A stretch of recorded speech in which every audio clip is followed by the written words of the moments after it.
We are now going to move on to patios.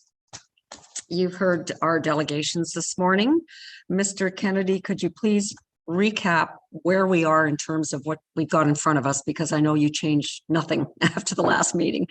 And then if you could just describe the options that are being suggested here. Thank you. Thank you, through the chair. Just let me pull it up here quickly.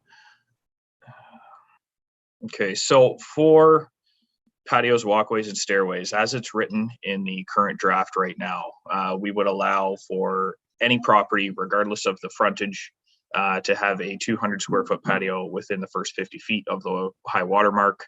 Obviously with our provisions that we have with the 15 feet, the joints, dry laid, etc. With these options and with staff's recommendation of option 1, we split it and used 300 feet of assessed frontage, not straight line frontage, so assessed frontage. If you are under 300 feet, we recognize that we have a lot of 100-foot lots along the water that, if the way the bylaw is written now, you could essentially have a 200 square foot patio and a 200 square foot gazebo on every single 100-foot lot. And we felt that if people did use that and built to the max, if you will, that would create a lot of tree removal and site alteration within that first 50 feet. So we recognize that, and in lots that are under 300 feet of frontage, we are now going to allow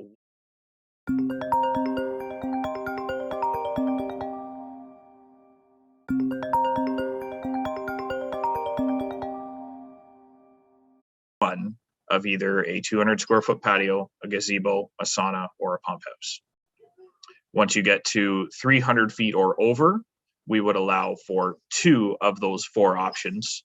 And we would allow for the patio to be, just give me a second here. Yeah, so we would allow for 2 of those options. So you can have a gazebo and patio, gazebo and sauna, however you please. If you do not have any of a gazebo, sauna, or pump house, we would allow for the patio to be a maximum of 300 square feet. But you would forego any of the other options that you would be allowed on that piece of property. So that is the way this is now written in option 1, and that is what we are suggesting.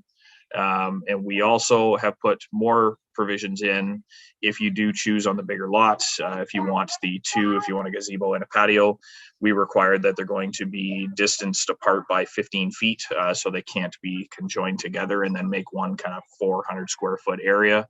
And other than that, I don't believe there's anything else that we have added. So that is what we're looking at this point for our option. As I said in the introduction, there are multiple options that we can pick. There's multiple numbers that we can pick. So it really depends on what committee's appetite is today on if we want to change it from what the option is read or go a different direction. Thank you. Okay, thanks, Mr. Kennedy. And I also, before I turn this back to committee, Mr. Pink, you and I spoke a little bit about, I believe that you did some research into environmentally what the planner, why you're going down to 1 for the 300 feet. And I'm not saying this very well, I'm sorry. Can you repeat that conversation we had? So. Sure. Thank you. Through you. I know there's obviously been a lot of discussion on the patio size. I would wager that seems to be the last large remaining point of debate on the bylaws. And I know a lot of those groups or individuals who have engaged in the process are questioning, the background or the scientific reasons for the size limitations, or where are these numbers coming from. As I noted in previous discussions, it is based on the review of countless environmental impact studies, water quality impact assessments over the years, and a consistent recommendation from all environmental consultants to always keep tree removal and site alteration to a minimum within that shoreline buffer, consistent with reasonable access and minor buildings. So through this process, and more recently, Mr. Kennedy and I did reach out to an environmental consulting firm that typically does represent the municipality, doing more peer reviews and private consulting work to get their opinions on what is actually minor and what is an appropriate extent of alteration in that shoreline buffer. And the fairly consistent feedback is to keep it as small as possible. They would suggest really around that 200 square foot range, really not going larger. Obviously, not an excessive number of 200 square foot clearings, but at appropriate distance from them to ensure that they're sort of nestled amongst the trees as opposed to large cleared areas. So I think that feedback really confirmed Mr. Kennedy and I's position and recommendations to you to date about the permissions for alterations in that shoreline buffer. I think we've been cognizant and appreciate and recognize that it's a desired feature on a lot of properties, and we are seeing them, but we need to balance that with ensuring the shoreline buffer remains intact and serving the function that it's intended to do, which is to filter runoff, absorb nutrients, absorb stormwater, and protect water quality. And we think keeping shoreline buffer, patios to that 200 square feet, give or take, is really the appropriate recommendation for the objectives we're trying to achieve. Thank you. That's exactly what I was asking for. So, Mayor Hardy? Thanks. I don't want to talk necessarily about the size of the patio. The one question I have is, and this whole bylaw is to allow property owners to remove trees to put in a patio without a variance or anything else, or to remove trees to put in a gazebo or a sauna or a pump house. What if we actually allowed them to put a sauna in without removing trees? That the sauna's on piers and all the ground's there and will still filter all the water underneath the property. Is that negative and harmful? So I totally get that I've removed a tree to build my 200 square foot patio, but especially if I'm on an island property, what happens when I want a pump house to protect to add a fire pump that's a 5 foot by 5 foot square building to be able to do that, and I can put it on my property without removing trees? Have we contemplated that? Do we want to contemplate that going forward? Because I don't think that's negative to the environment, depending on how that building sits on the land. I realize the view from the canoe in too much built form, but I'm just concerned that I get one or the other, and I can probably put the other without removing a tree. Mr. Pink, would you like to comment on that? Thank you. Again, Mr. Kennedy, I think more a zoning bylaw question. So, sorry for jumping in again, but through you, Chair, Your Worship, keep in mind the zoning bylaw allows currently, and we have not opened up a process to change that. You can have 2 out of 3. This has been in place since 2015 in bylaw 2014-14. You can have 2 out of the 3 gazebos, pump houses, and saunas, whether you remove trees or not. That's not proposed to change unless council directs and we go through a zoning bylaw update, but we don't have the zoning bylaw in front of us. We have the tree preservation and site alteration bylaw. So an owner can put as a right a gazebo and a sauna, or gazebo and a pump house, and that would continue. What we're suggesting is if you wish to have a 200 square foot patio, all 3 would likely be excessive, particularly on a smaller lot. And that's what we're trying to balance with these bylaws, is allowing that 200 square foot patio, but in so doing, we would suggest that you have to give up some of those other permissions. And that's how largely staff's been treating the site plan approval process for a few years now, where we may allow a small patio down by the water, but on that site plan, we wouldn't approve also a gazebo and a sauna and a pump house, et cetera, et cetera. So we're trying to balance that, and the bylaw would now make that clear. There's another, small nuance that I think people perhaps need to be clear on, and hopefully this helps for committee's deliberations.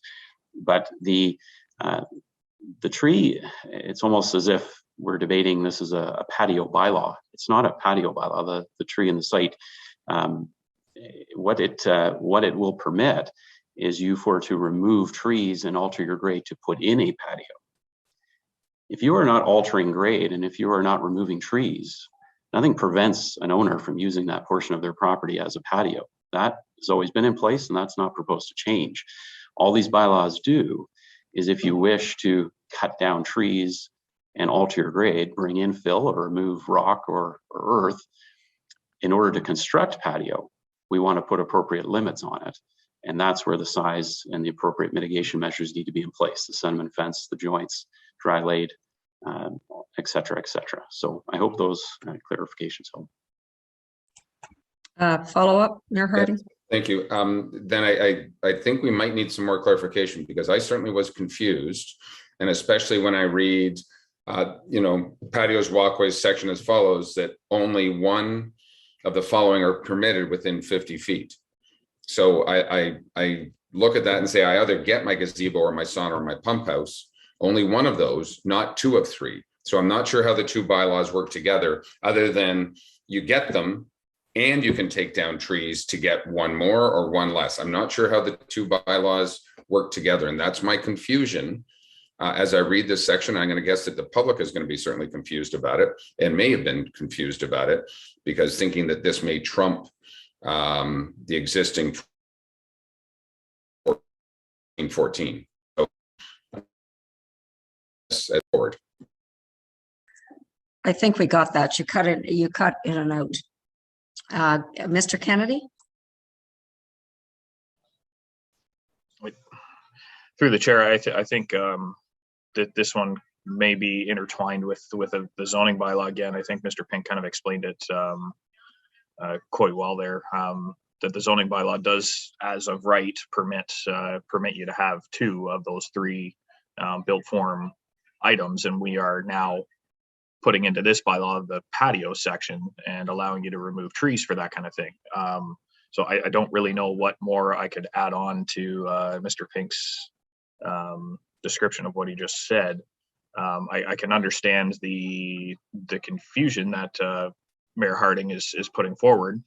I would have to think on that a little bit. I believe the zoning bylaw, actually, I don't even know if the zoning bylaw would trump other bylaws that we have in this in the township, in any municipality, really. I don't know if the zoning bylaw is kind of the golden standard, if you will, for that kind of thing. But Mr. Pink, I'm not sure if you might be able to chime in on this. Mr. Pink? Thank you. I'll try to, again, clarify, but again, perhaps if you can sort of point out where the confusion lies. But the both bylaws will work together. I don't think it's a question of one trumping the other. They work interchangeably, and it's perhaps is somewhat of a unique approach. But the zoning bylaw will allow, again, 2 of 3 of buildings and structures. Keep in mind, zoning bylaws regulate buildings and structures. Saunas, pump houses, and gazebos are buildings and structures. You would be allowed 2 out of 3 in the front yard. So the zoning bylaw requires all buildings to be 66 feet back from the water, but it does allow certain minor accessory buildings to be within that. We've allowed that since the 80s. It's been refined over the years, and the current bylaw states 2 out of the 3. There's a height limit of 15 feet. They need to be 15 feet apart from one another, modest setbacks from the water, et cetera, et cetera.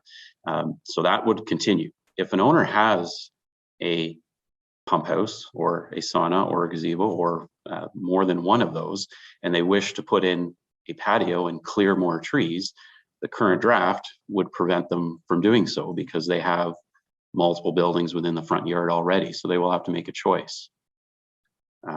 And that's essentially how the 2 bylaws will work together. If they choose the patio, it will remove their ability to construct what's permitted under the zoning bylaw, and vice versa.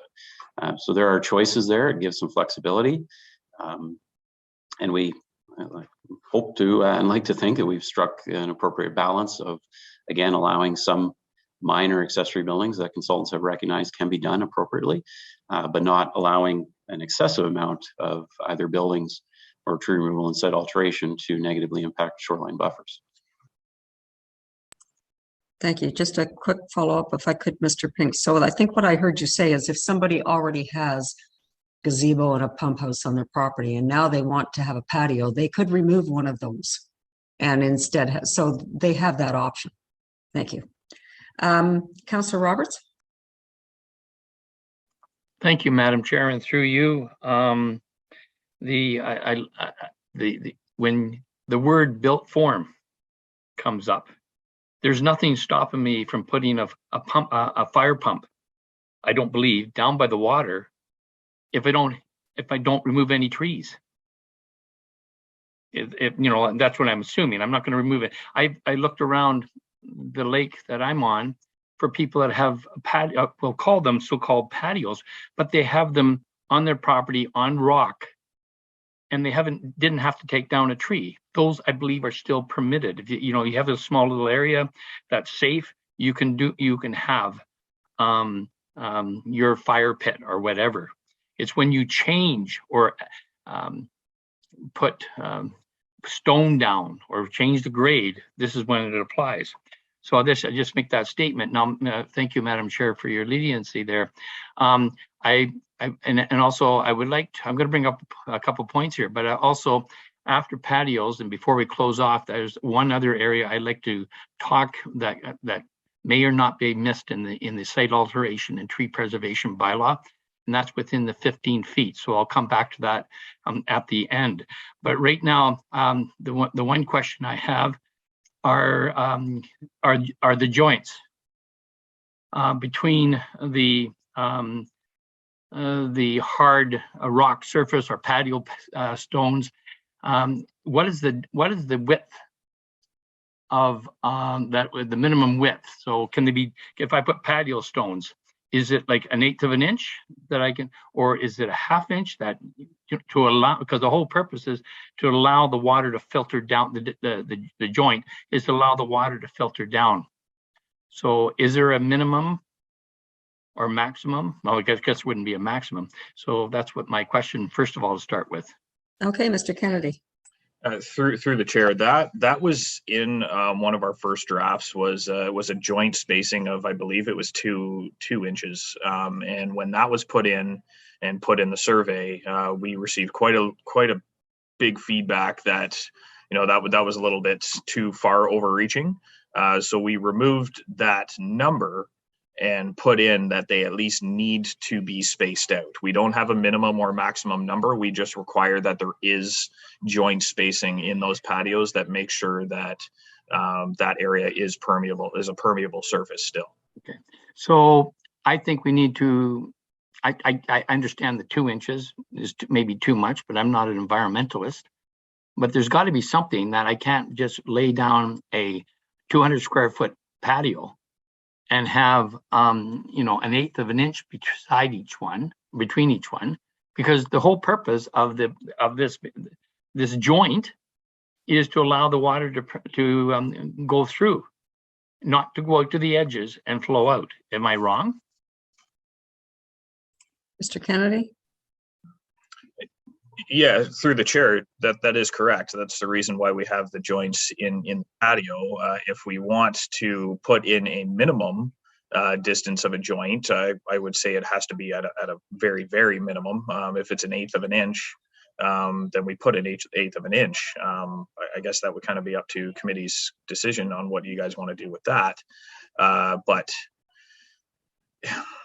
it would be difficult for us. Like, again, that's one of those really overreaching and kind of tedious things. I don't think the intent of this bylaw is for us to be getting complaints that, you know, the joints are you know, really, really small, and we're going to be going out there with tape measures and measuring each joint. I don't think that's really the intent of what we're looking for here.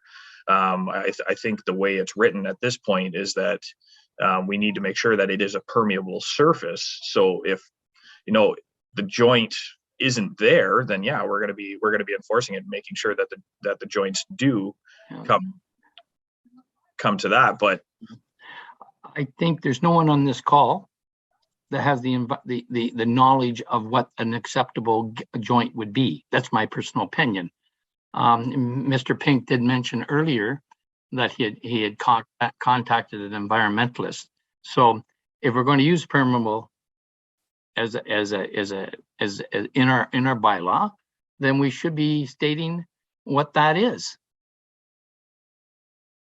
and as from an expert, not from 10 good intended members of committee. So actually, Councillor Roberts, I was going to go there too and say, could you not go back and ask the people that you consulted what the minimum is to get proper runoff from this? And I don't know how we don't put something in there, Mr. Kennedy. I understand what you're saying. I'm having a hard time imagining people calling you about that, but you probably have many stories you could tell me. So, but there is a little bit of concern about an eighth of an inch. I'm not sure how to resolve that, Councillor Roberts. So, perhaps we hear some from other councillors at the moment. Yeah. Councillor Jaglowitz. Thank you, Chair. I have three things I'd like to bring up, and just to preface it, that the reason I'm bringing them up is that I think I'm concerned that we should protect that 50-foot buffer as much as possible. So please consider them in that light. The first thing I wrote down was that these documents don't have a definition of patio, gazebo, sauna, and pump house. And I think I've now understand those definitions are likely contained in the zoning bylaw. So if they are, then that's fine, because I couldn't see where a gazebo could be 200 square feet, but it's probably in the zoning bylaw. So I'll go by those. But when we talk about a patio, I don't see a definition of a patio in this document. And I think it would be helpful to define that. And then that leads me into the second part. And that is that I've heard that possibly a patio could be considered a sun deck, and a sun deck allows a hot tub. And I'm just wondering how that's handled. Is a patio a sun deck, and it permits a hot tub, and maybe you could talk about that a bit. But the third thing, and probably the most, and by the way, I favor the minimum size patio. But the third thing are the walkway and stairs that we seem to be ignoring, although it's in this.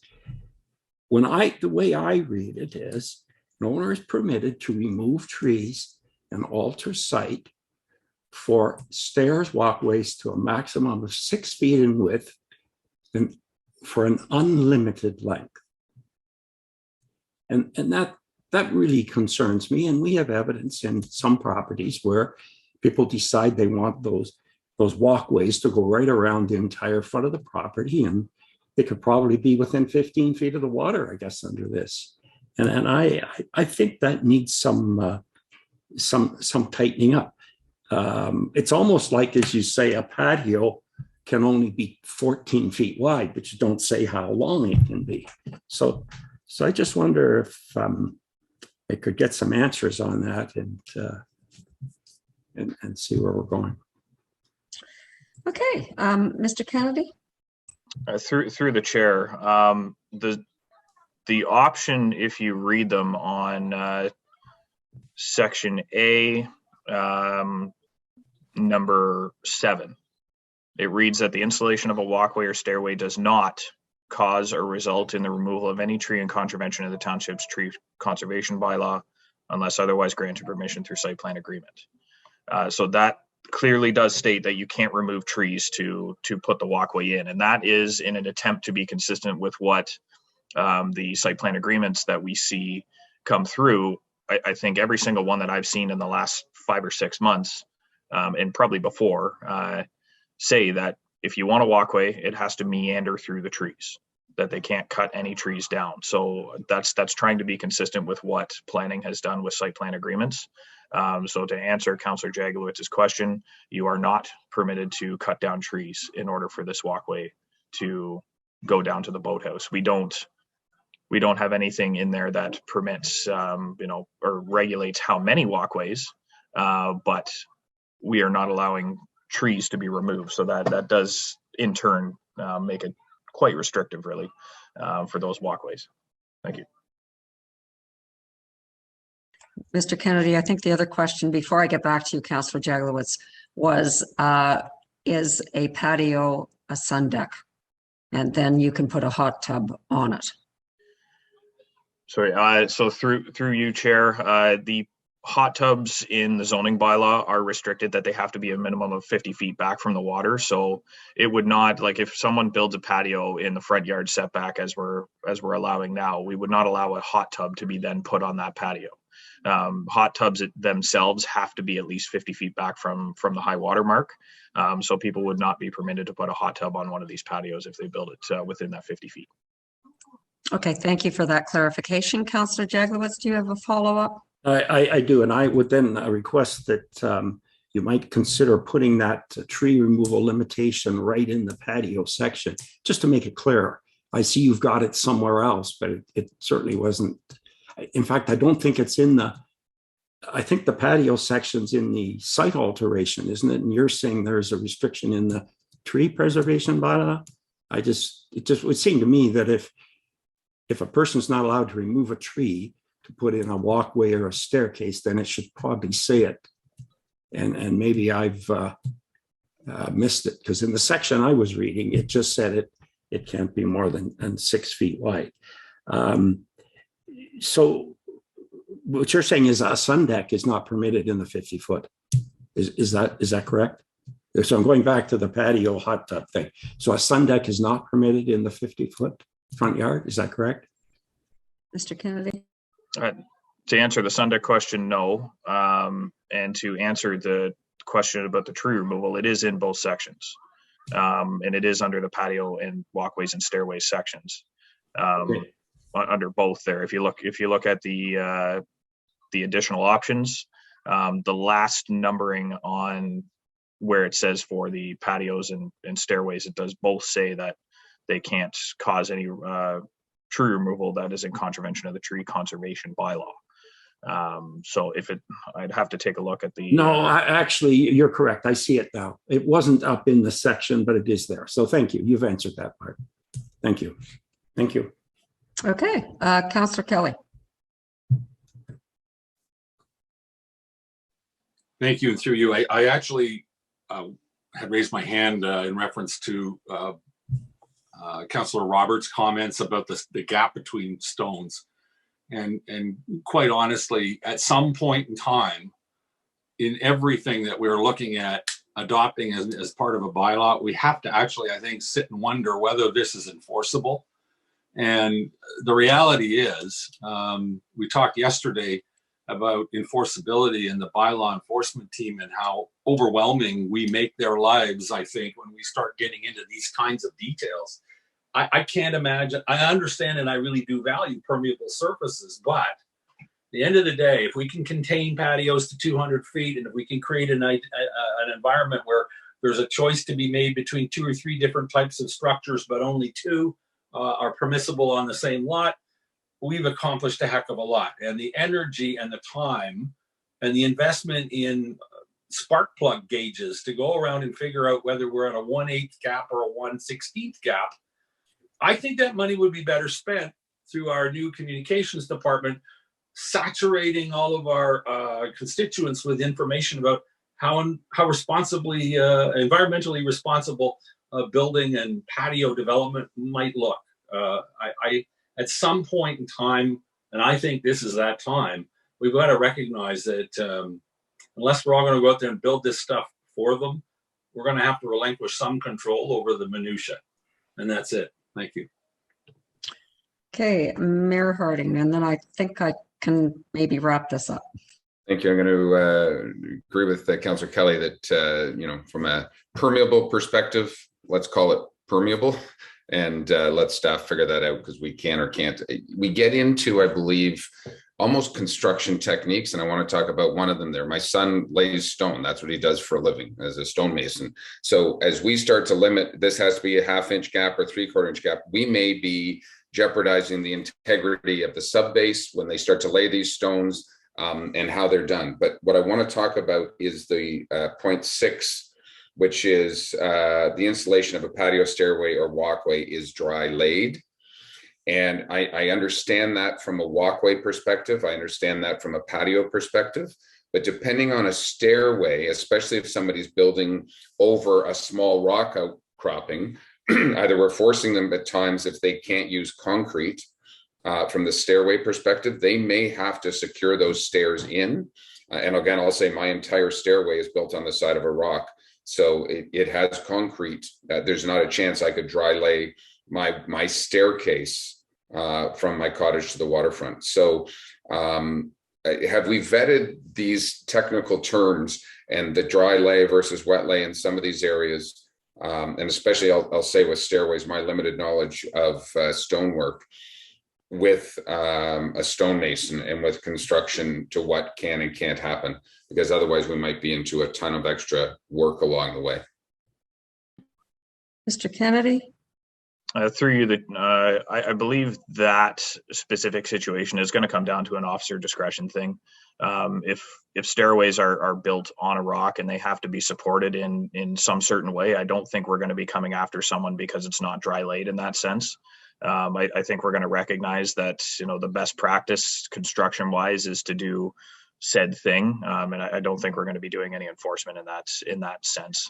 So that way, again, that's going to be more of an officer discretion thing if we do ever receive a complaint for something like that.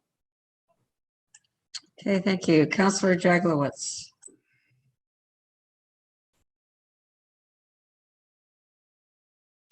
Unmute yourself, Frank. Yeah, thank you. Can you hear me now? I'm still confused. I just want a further clarification on what I raised earlier, because I heard the director say that right now a person can have a patio in the first 50 feet as long as they don't alter the site or remove a tree. So now we're putting in the permission to have a 200-foot patio, and I understood him to say allowing site alteration and tree removal. But then I see in 6, I do see what the bylaw officer bylaw director pointed out to me, that the installation of the patio, walkway, or stairway cannot result in the removal of any tree in contravention of the tree conservation bylaw. And then it has this thing that says, unless otherwise granted permission through a site plan agreement. And of course, that site plan agreement will be staff approval. So under what circumstances then would staff grant approval to remove the trees? So it's now confusing to me. So what's the intent there? So is this more planning, or Mr. Kennedy? I can take a stab at it, Chair, but I think it might be more for Mr. Pink. I believe we have to recognize that there are going to be some properties that don't have as many trees as other ones, and if they're going through a site plan agreement to, you know, be able to access the water on their waterfront, that they may have to take some trees down, and that would be something that I would assume would be agreed upon in the site plan agreement, that they would be able to take some trees down to get to the waterfront. You know, there's a number of properties that I'm aware of that don't have as many trees as others that are able to do that meandering through the trees. But if they wish to cut a bunch of trees down to get to the water, I don't think we want to see a straight line from the cottage all the way down to the boathouse and have a runway type of thing going down to the water. But I don't know. I think maybe Mr. Pink might be able to shed some light on what planning staff approval would be in that sense. But I think, yeah, we have to recognize that there are going to be some very, very heavily treed lots in the front yard, and that they may more than likely have to cut down a few trees in order to be able to access their water where a dock would be or a boathouse would be placed. Oh, Mr. Pink. Yeah, thank you for you. There is a number of small nuances in this patio, stairway, walkway section, and I believe, and Mr. Kennedy, correct me if I'm wrong, but the sections you're referring to that reference other sections, as we talked about earlier, if you obtain a building permit, you can remove trees and alter grade within 15 feet around that. So we made that clear in the patio, stairway, walkway section that exemption doesn't exist for those structures. Otherwise, we're talking about 200 square foot patios plus 15 feet around. I think, again, the nuances, the stairways and walkways won't allow tree removal, but we clearly recognize that a patio will likely result in tree removal. I don't think it's too practical to say you're allowed a 200 square foot patio, but you can't remove a tree for it. So there are those nuances within. The reference to site plan approval, I think the best way I can answer that is, as we all know, it's very difficult to write a bylaw, as we're all seeing, for the myriad of unique properties that exist in the township. And I think that's one of the benefits of the site plan process. And as I've said many times from the onset of these discussions, that these bylaws that we're talking about are really stopgap measures for those property owners that are not subject to a site plan agreement. They really just control illegal tree removal and site alteration where that site plan approval doesn't exist. As we know through the official plan review process, we're going to have to update our site plan control bylaw. We're going to subject a large amount of additional development to site plan control. And through that process, staff will visit properties and work with owners to identify, these parameters that really we're discussing today. And should a property, for example, be ideally suited to allow a patio 10 feet from the lake instead of 15, because 15 feet really actually is a horrible spot, but 5 or 10 feet is a great spot for a patio, then perhaps staff may approve that site plan, even though the tree in the site bylaw today says you have to be at least 15 feet back. Through that site plan process, you can again negotiate, work with owners, you can gain additional plantings, securities. There's all kinds of tools through that process to make sure that properties are developed in the most appropriate fashion. And the way the municipal act is set up and the bylaws are set up, if one obtains site plan approval, the site and the tree preservation bylaw are moot. That site plan prevails. So that owner can develop in accordance with their site plan. So again, we can work with owners to perhaps gain planting somewhere else, or perhaps a 250 square foot patio is not the end of the world on a certain property. Staff may approve that, again, in compensation for other works occurring on the site. So I hope that helps explain the nuances of the that patio, stairway, walkway section. But in lieu of a site plan, you can remove trees for the patio. The walkways we still want to meander, and neither would be allowed that 15-foot buffer around to be cleared. I think that's how the bylaws are set up as currently drafted. So that may just have to be clarified there. And also, I think there should be some limit on the length of a walkway staircase. I just leave that for you, just so that people don't abuse it, as some people have. Thank you. Okay, thank you, Councillor Jaglowitz. I think you're talking about walkways that meander all over the property, as opposed to getting down to the lake. Okay, Councillor Roberts. Thank you, Madam Chair. And first of all, I want to thank my colleague, Councillor Kelly, for bringing back in the joints, because it appeared I was disjointed. So it was great that you brought it in, because this is great when you have a small team of people that can sort of throw out ideas, say, hey, you didn't think about this, and our eye on the ball should be this. So thank you for that. And so, but I wanted, and what happened when I said talked about the joint, then the next councillor came along and we got off topic, and sometimes I notice we get off topic or we lose really good points and we go to a vote real quick. So there's a couple of things that one thing that we talked about that I think I noticed this morning that we really need, and Councillor Jaglowitz mentioned it, is within the definitions of both bylaws. What is a patio? What is a walkway? Etc. So I had it on a Word document here. I'll bring them. So what is a gazebo? What is a sauna? What is a pump house? And what is a sun deck? It should be in my belief, it should be right into the definitions, or if you're not going to include it in this bylaw, at least have a reference to where the reader, the public, can go to find out what I can do for a gazebo.